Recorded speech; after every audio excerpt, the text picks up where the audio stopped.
Accepted who I am despite these walls inside. Embrace everything that you see wrong with me, because that makes me. So today we're going to talk about personality a little bit.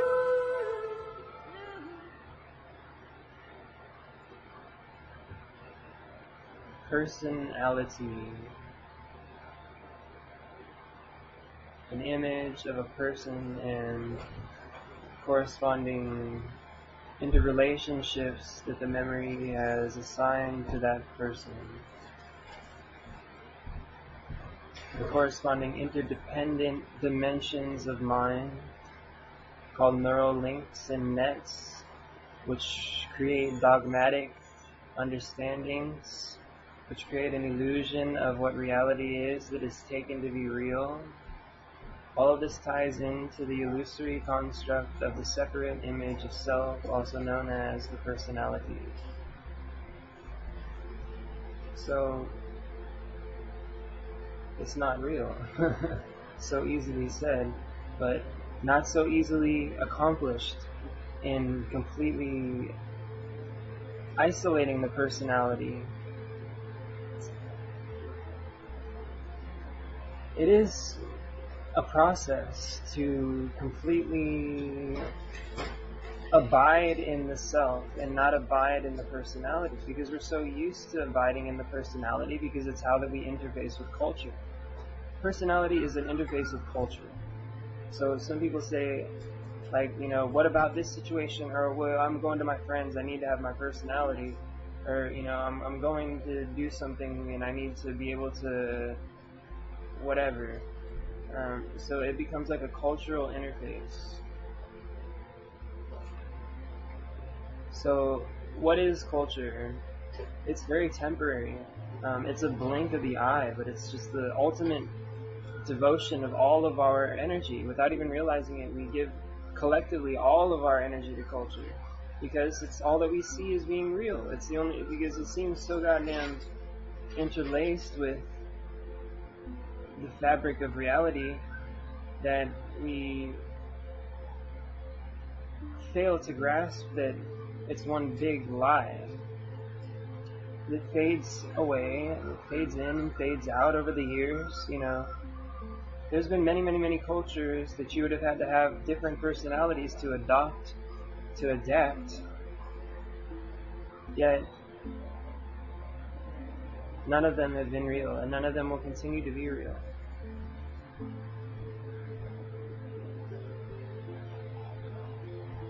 And they have never been real. An important understanding is however you think in your head is going to create your experience. So if you say, okay, I've got to get rid of personality, it's just not going to work. Because what you're telling yourself then is that it's real, really. You're creating the personality to fight with it. You're saying, I got to get rid of it. It means that you're really saying that it's real and I have to fight it. The correct way to perceive what I'm talking about is to say that there is no such thing. There never has been such a thing, and there never will be such a thing as personality.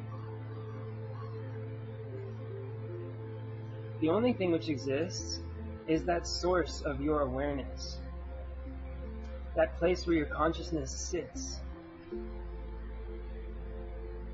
That is you. The personality is a projection of this you, called me, separate from everything else. Because we were born into this life not knowing who we were, of course. It's very simple. So now that we're starting to see that there's only one, There only has been one. There only will be one. We can say safely that there never has been a personality, there never will be a personality, and there never is a personality.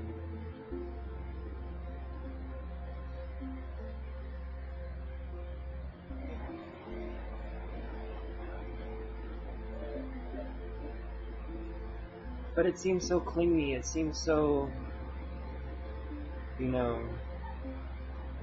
sticky, as the phrase Alan Watts would use, stickiness. It seems so sticky because it's not real, if you understand what I mean.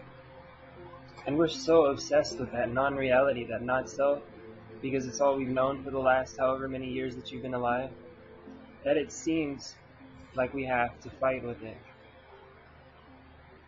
But really, I've used the metaphor before of letting the dust settle. Imagine the personality is movement of the mind, it's action of the mind, so it becomes like a turbulent lake, a windy lake. All of this energy being put into the mind is like a windy lake. And as you take away this energy, as you take away this wind from the lake, the dust inside the lake settles. And that's the personality, the dust of the different interactions which create this and that dogma. So when this is allowed to settle and the lake becomes a pure glass lake, what remains?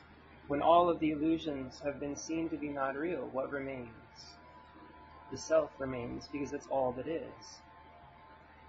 The same self which is in your pet hamster, the same self which is in whatever you want to possibly conceive. Jeshua before has said the phrase that everything is flowing in and out of each other constantly. And this is ultimately very, very, very true. There's such a thing as tachyon energy. Tachyon energy is subphotonic, means it's smaller than a photon, it's a light particle. Smaller than a photon, super light speed, it's faster than light speed. In fact, it's at all places at one time. So imagine like reality zoomed in so far that you see these little dots. It's really one dot. There's only one dot, and it goes between everything and everyone in every moment. And the mind is responsible for determining the form that it creates. But you're really this one infinite reality. And this is the core of all spiritual understanding. If you want to call it spiritual understanding, because it's really just knowing the nature of reality. I hate to call it religious or spiritual, because then we get these little buzzwords in our head, that mean jack. Absolutely jack. They only have a negative meaning, really. So understanding the true nature of yourself and realizing that since this one tachyon flows through all things, that means that simultaneously, as I'm speaking to you, I am flowing out of you. As you're sitting listening to me, the energy in your body is the energy in my body. There's no difference.